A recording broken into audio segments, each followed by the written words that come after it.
What is up, everybody? It's your boy Pinto, and welcome back to some Prepared 3D. We're doing a little flight tonight. As you can see, it's 10:17 p.m.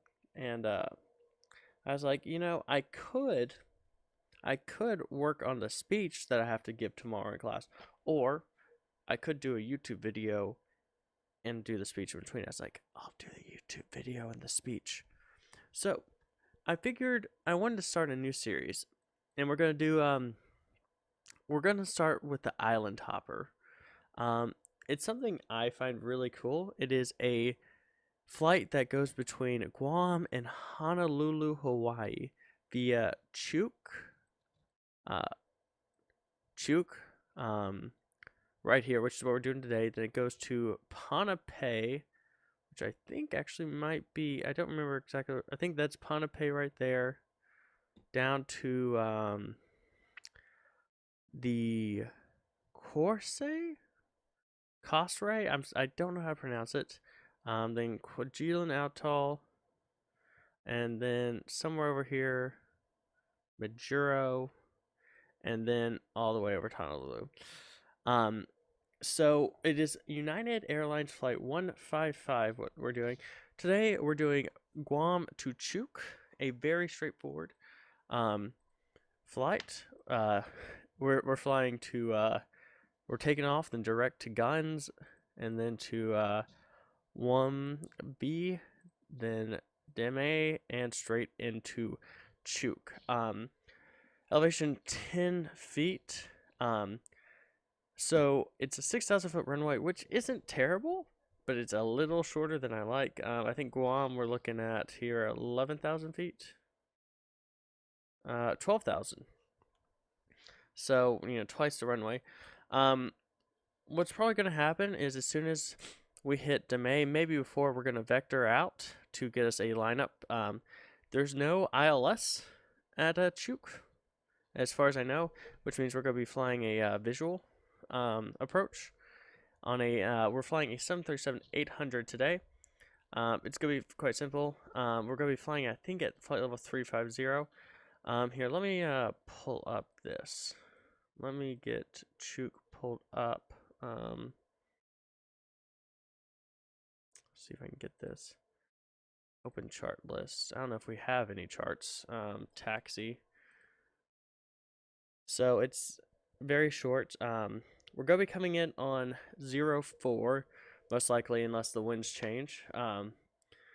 If we can, 22 is preferable because we can come in, land, stop, pull into the gate. Aircraft outside of chart bounds. So fun fact, actually I'll save some facts till we get on the way. Here's Guam. I'll just go pull up Guam for a second, so you can get an idea of what the airport is. We're a little off. We're currently right here. We're going to taxi, and we're taking off from 24 right, so straight taxi, push back onto Kilo, taxi, hold short Juliet, and take off. 12,000 foot runway, plenty of room. So I will catch y'all in the simulator. Welcome back, everybody. So we're here in our 737-800 here in Guam. Unfortunately,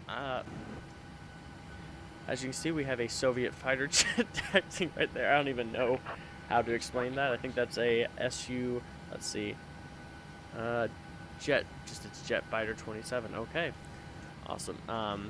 So they must release parking brakes. So we're gonna go ahead and get ready for pushback. See, we need our position strobe steady, anti-collision, and we're good to go. So parking brakes is off. Nose right, tail left. So we've our performance is flight level 360, which is going to be a little on the higher side today, but that's fine. Boom. Okay, let's go ahead and we're going to switch this page to our legs and this page to our menu, index, takeoff. We're taking off flaps 15. I forgot to set our departure runway 224 right. That should help. There we go.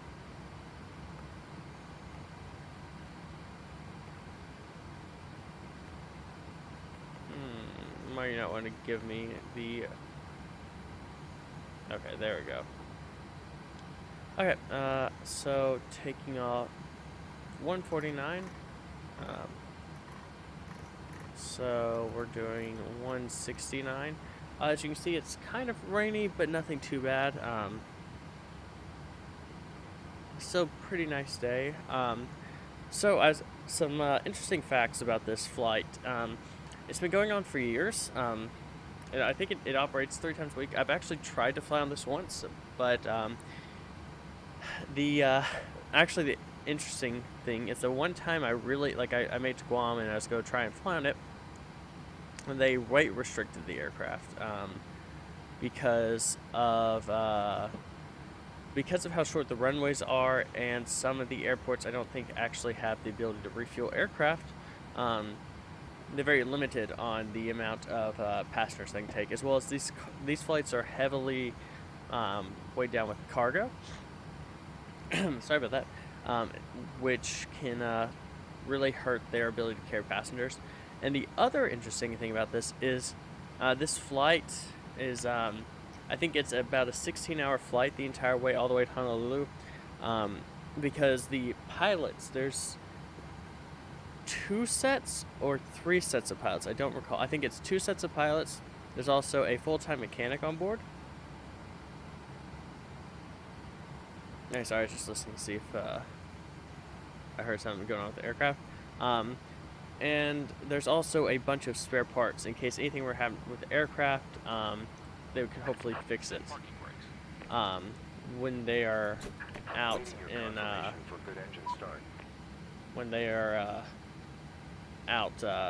doing the flights in the islands, because some of the islands see this that this might be one of the only commercial air services they have. Okay, let's go ahead and turn on the left pack. Oh, no. We need APU bleed on. Okay, we should be good now. Go ahead and give that.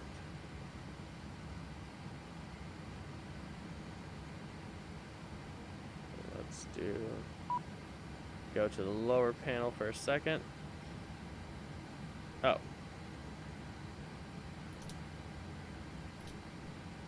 There we go. Okay. Right pack is good. Let's see, we should be good to get engine 1 started now.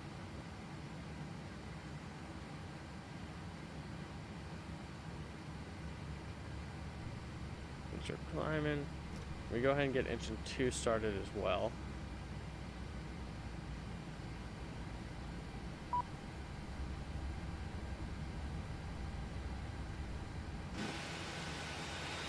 Man, this just looks beautiful. Engine 1 looks to be going good. I don't know why we're getting that little flashing.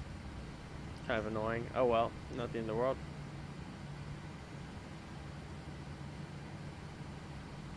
Oh, I know why engine 2 is not starting. We probably don't have the high enough duct pressure.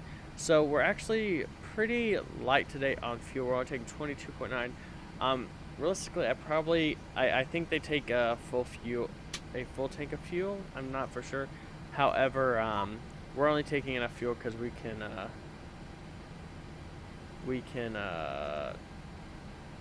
let's turn that off.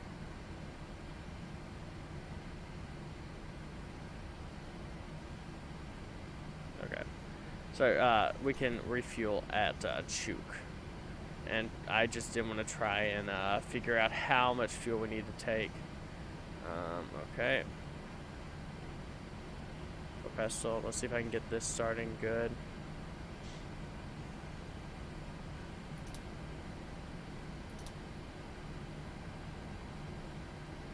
Is that it? I always have issues. Wait. That's raising. I think that's a good sign. Can we go ahead and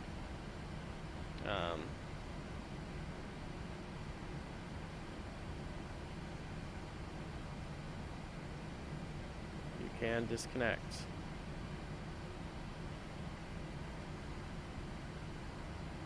Okay, it's raising.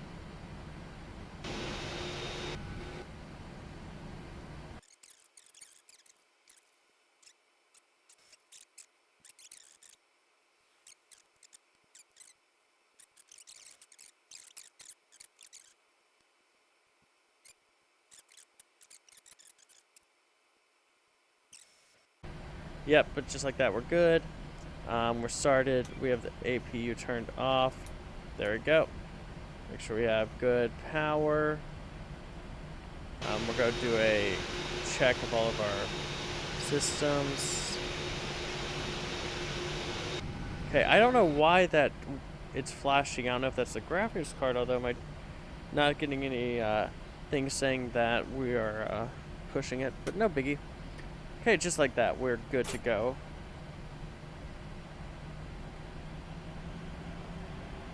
Let's see. Where's our windshield wiper? There we go.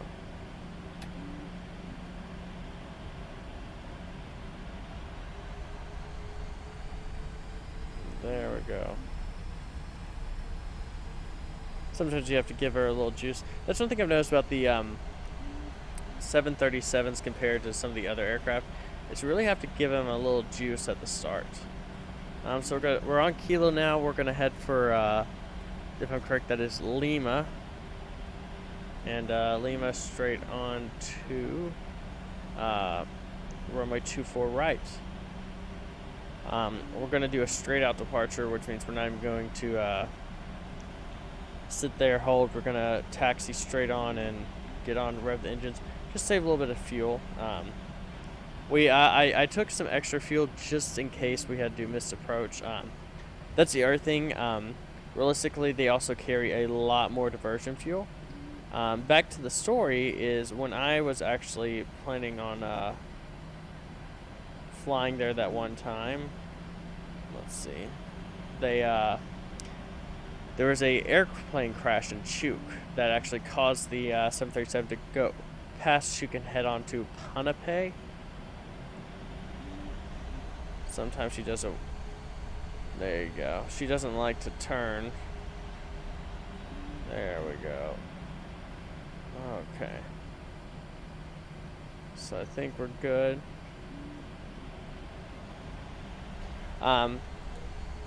So just we get in there, I'll also talk about a interesting story I was reading, and I don't know the validity to it regarding a 737, I think 800. Okay. So 24 right. That. Okay.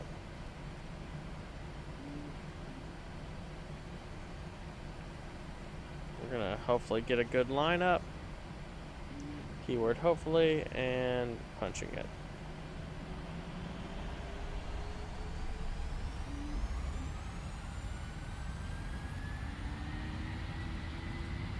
We're also going to kill the wiper.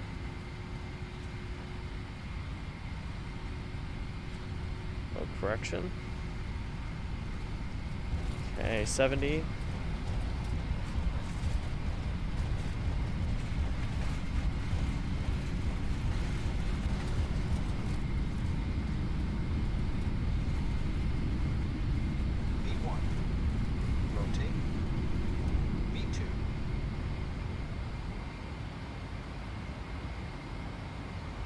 There we go. She is struggling to climb. We're pretty heavy. Go ahead and get gear up.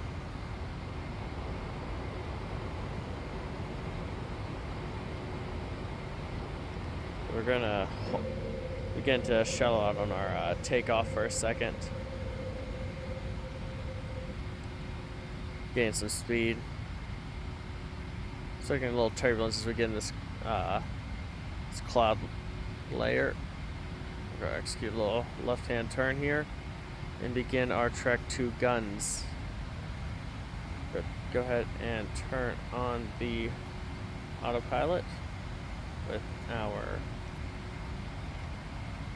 go down to 2500. We're going to bring flaps up to, actually we'll go fully retract flaps. Go cut back on the throttle for just a second until we get our flaps up.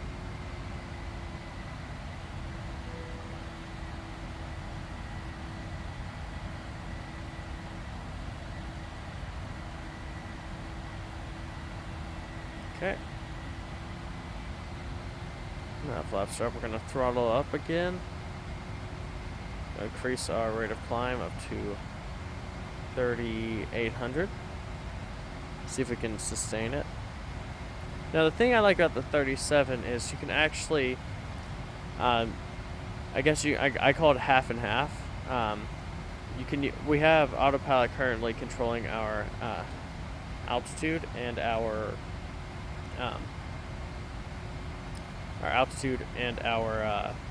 vertical speed, like our vertical climb, but we can control the lateral movement going left and right. Okay, I'm gonna go ahead and cut over to LNAV and VNAV there.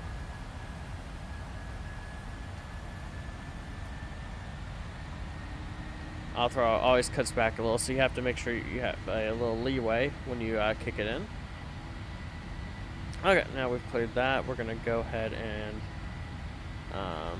we're gonna turn this off for right now because we don't need that.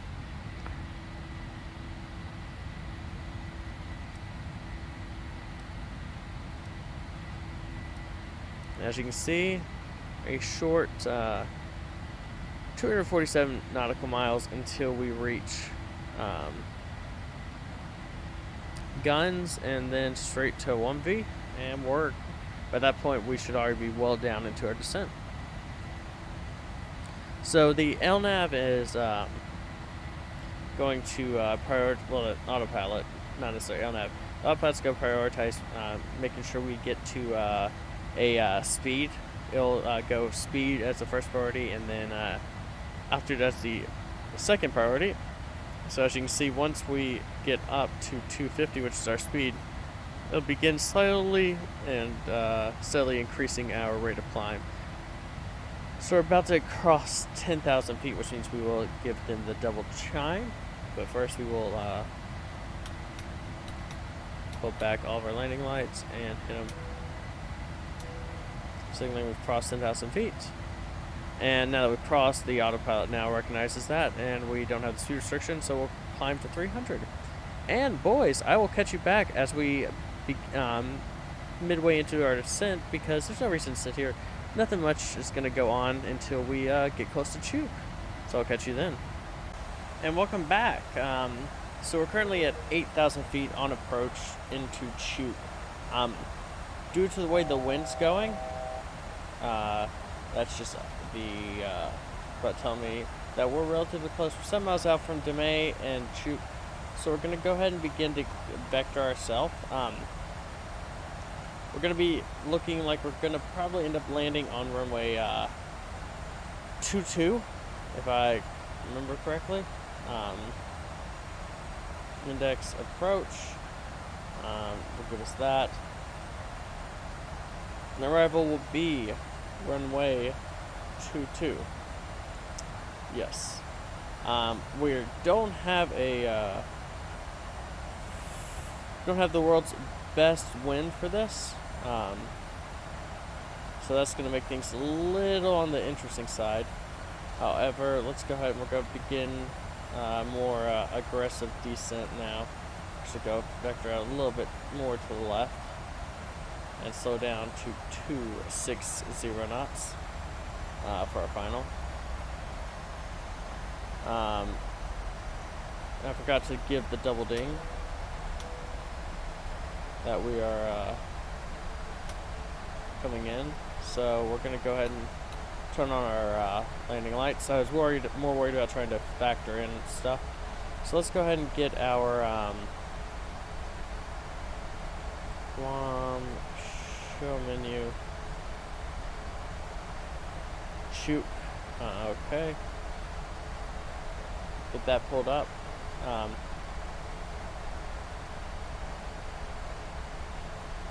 Heading up. I don't even know what that does.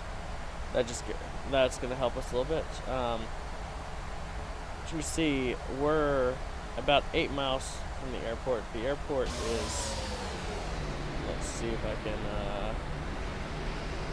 there's the airport right there. Beautiful day. I don't know what is causing that blinking, because it only happens when we're not inside the virtual cockpit. So I need to see if P3D, maybe I just messed up one of the settings, because it is getting kind of annoying. Okay, gonna be getting a more aggressive slowdown of this. Normally, this is actually the first time I think I've ever done the approach into 2-2. Normally it's 0-4 is the runway I've come into. I don't know if I've said 2-2 right. I just realized that I might have said 2-2 right a couple times, and if I did, I'm sorry. So we're gonna see. Normally this would be a little bit easier of a vector, but like I said, coming into runway 22, it's different, which I like. I'll take different any day. So we're only descending at 800, which is not as aggressive as I'd like. I'm gonna go ahead and pull back the speed brakes, and here we go. We're gonna try and parallel, because that's a 0.43. That looks about, yeah, there we go. 0.42 looks about parallel with this. There we go. Beautiful. Beautiful scenery. Unfortunately, I scoured over the internet and I couldn't find any good scenery. There was one payware scenery for two payware sceneries actually. One for Majuro, I think, and one for Corsi. I don't remember the name. Sorry about that, but they didn't look worth it. One was $20, one was 25, and I couldn't justify spending that much money on something that I would only get a little use out of, as well as just it looked like it was built in FS 2004 and just kept getting ported over. So we're doing fine on fuel. I did mention we did take a decent amount of reserves, but not a ton. I don't think we took anywhere close to the realistic amount of reserves, because we just have enough for a couple missed approaches, and I think to continue on to Ponape if we need, but nothing to try and return to Guam.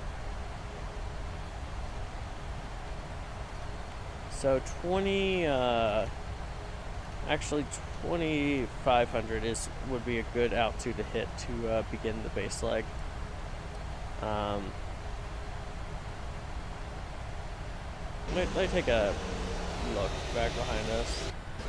Honestly, well, we can begin our base leg now. I didn't realize how far away we are. 16 nautical miles to descend 3,000. Yeah, that's perfectly realistic. We'll pull off the speed brake.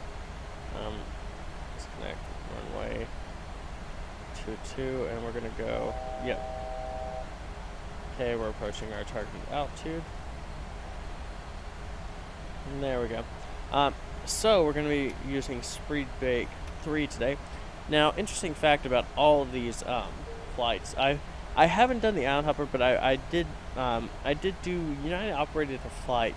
It's like a once weekly flight, and I just happened to be there and get on it. It was Guam to Chuuk to Pohnpei, back to Chuuk, back to Guam, and so it got me a little taste of the Island Hopper. Maybe want to do it, but there's actually fire trucks at every airport, as far as I know, meet the aircraft and follow them in on approach.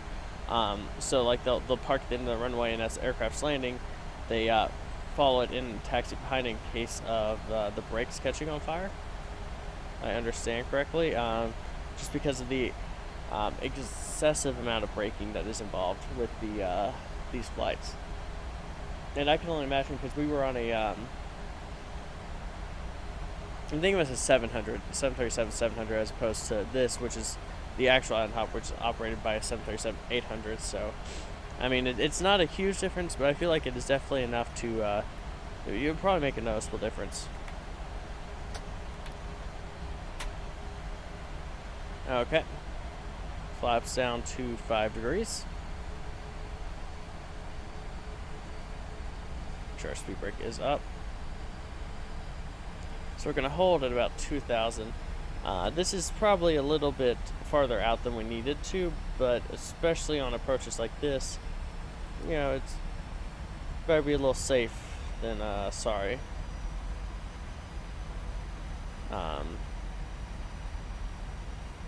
Also, I want to see. Looks like we don't have much wind at this altitude, which is good. I was afraid we were going to have wind shear. Yes, I think that's the technical term when the wind is coming at us from an angle like on our left or right side. Okay, so holding at 200. Go ahead and slow down to 190. That looks weird.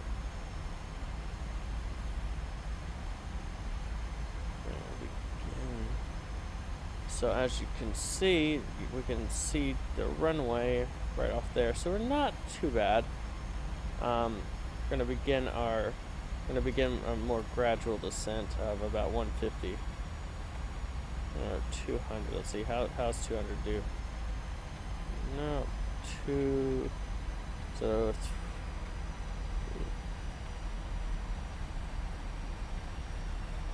just want to guess something that'll get us in the general right altitude.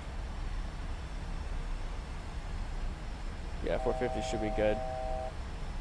Because the other thing to factor in is we'll also decrease speed, and as speed decreases, then so will our rate of our time to descend will increase or decrease. Sorry. So,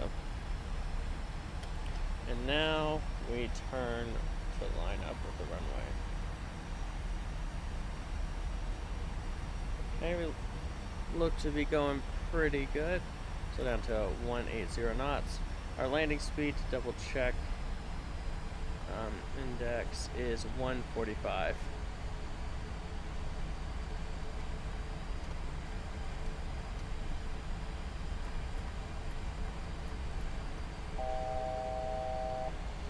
We'll go out one more notch of flaps, so it should be at third notch of flaps. And with this, we're going to take over full manual control. Begin reducing our speed. We're going to then throw out the gear to increase our drag. And let's pray. Now, I've done this flight 4 or 5 times, I think. We're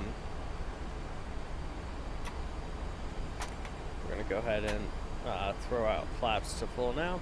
A couple times we've had to do 2 go-arounds, which is not the end of the world. Like I said, we have plenty of fuel for that, especially on something like this where you wanna. It's better to be safe on this one. If it looks like it's an unstable approach, anything like that, we'll execute a go-around. We're coming in a little low, which is my fault. We'll give our little engine, try and nose up a little bit, decrease our rate of descent. Definitely not my best approach. But on this one, I'm playing a little more cautionary. So. Yep, we got that terrain right there. Okay. And we're just a little bit slower than I wanted. 145 is our approach speed, but I want it to be just a little bit faster. And we're losing a little bit too much altitude for what I want. There we go. I'd imagine this is probably a little bit easier to fly with a yoke as opposed to a joystick. Let's see, here we go. 50, 30, 20, 10. Okay. Reversers out, speed brakes out.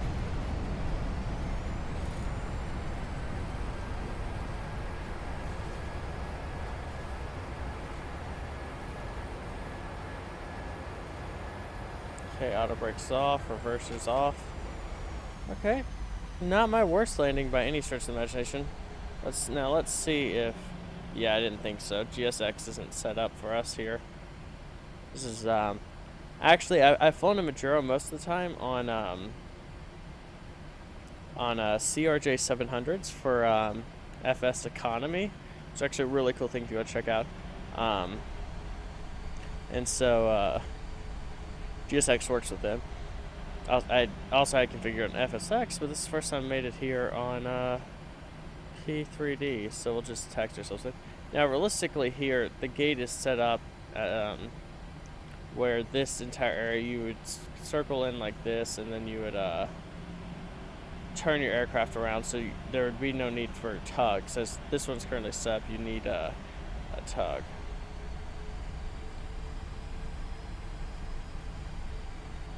So we're just gonna pull her in.